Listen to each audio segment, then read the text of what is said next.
Изабековтың уулу десек, көпчүлүк тааныса керек. Чынарбек Изабеков дал ушул Изабек спорт клубун негиздеп балбандарга өтө жакшы шарттарды түзүп берүүдө.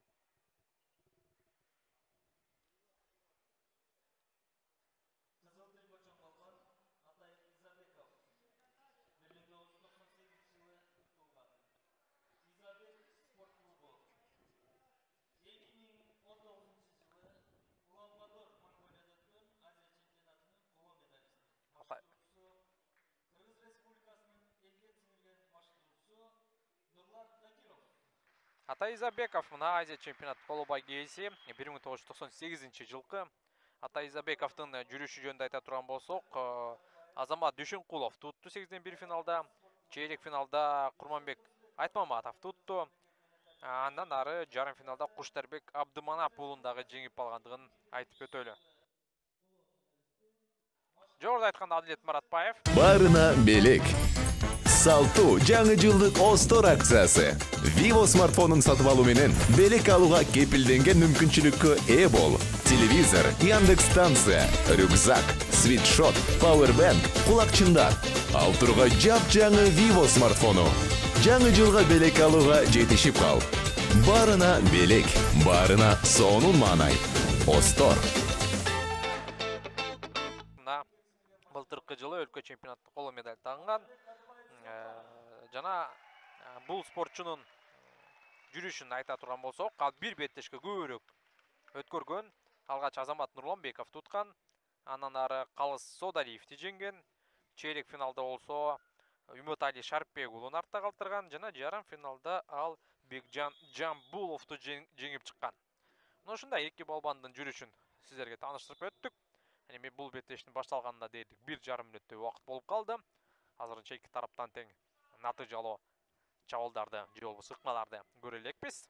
Таблодо эсеп сандары ачыла элек 0-0. Көрөрмандар албетте өзүнүн жакынына, тууганына же досуна, же болбосо жөн гана анын күрөшүнө баа берип көрөрмандык кылган көрөрмандар дагы бар. Өздөрүнүн жакын спортчуга жан тартып жатат. Адилет Маратбаев. Эки упайды иштеп таптат, андашын артына өтүп, бирок андан ары Атай Изабеков болгон кара күчүн жерге жумшап, атандашына жүрүштү улантууга мүмкүнчүлүк бербеди.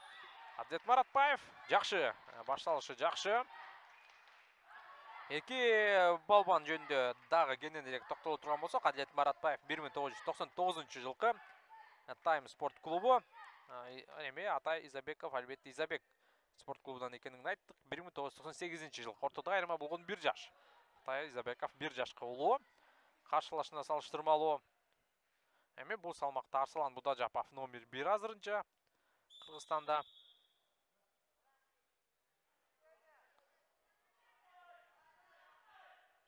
Арслан Будажапов менимче алдыдагы ири эл аралык турнирлерге катышат.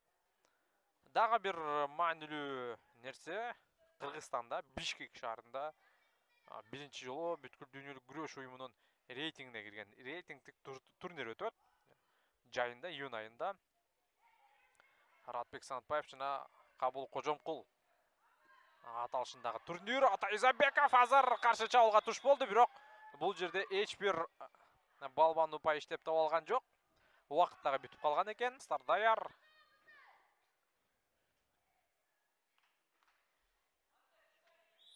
Беттеш уланат. 2-0 эсебинде Адилет Маратбаев алдыда.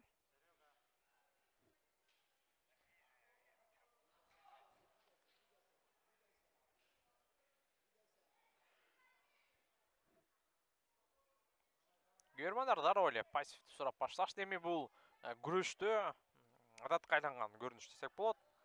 Дүйнө чемпионатына чейин мына ошондой көрүнүштөр болот. Эми бул кандайдыр бир деңгээлде ошол өзгөчө эл аралык мелдештерде калыстарга таасир береби? Так айтуу кыйын, бирок эл аралык мелдештерде дагы болушунча калыска чечим чыгарууга көмөк бериш үчүн ушундай сөздөрдү айтылат.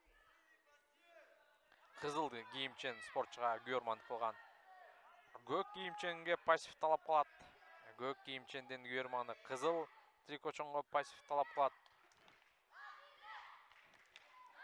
Менимче азыр Адилет Маратбаевга эскертүү бериш мүмкүн.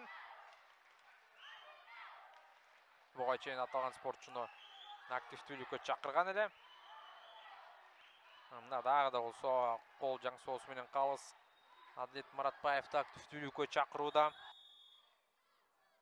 Мына эми калыстын ышкырыгы жаңырды. Эскерт натыйжалык ыкма жасалды. Дал ошол эпизодду бизге режиссерлор көрсөттү. Ыраазычылык билдиребиз. Адилет Маратбаевдин кантип 2 упай алгандыгын көрдүк. 1,5 мүнөт убакыт.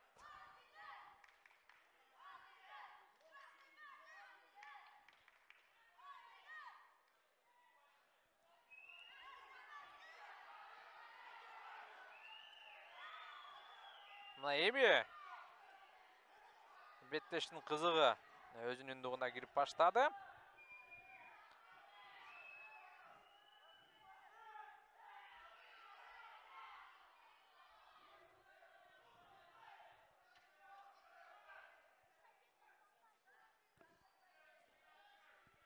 Атай Изабеков акырындап тобокелдикке бара баштаса деле болот.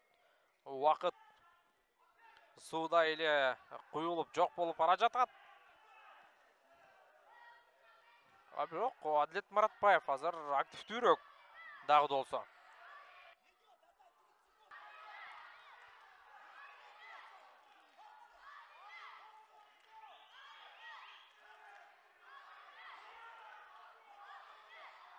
Атай Изабеков азыр атаандашынын колун силкип өзүнө тартууда. Андан башка амалга өтүш керек менимче. Бул амал өзүнүн жемишин бербеди. Мына ушул жерде мүмкүнчүлүк бар, айландырып кетүүгө жок. 2 секунда. Жана бүттү. Бүттү. Атай Изабеков бүттү. Ышкырык тукпай калды Айтор. Атай Изабеков ышкырык жаңыргандан кийин дагы 5-6 секунда күрөштү улантып жиберди. Адилет Маратбаев ошентип Кыргызстандын чемпиону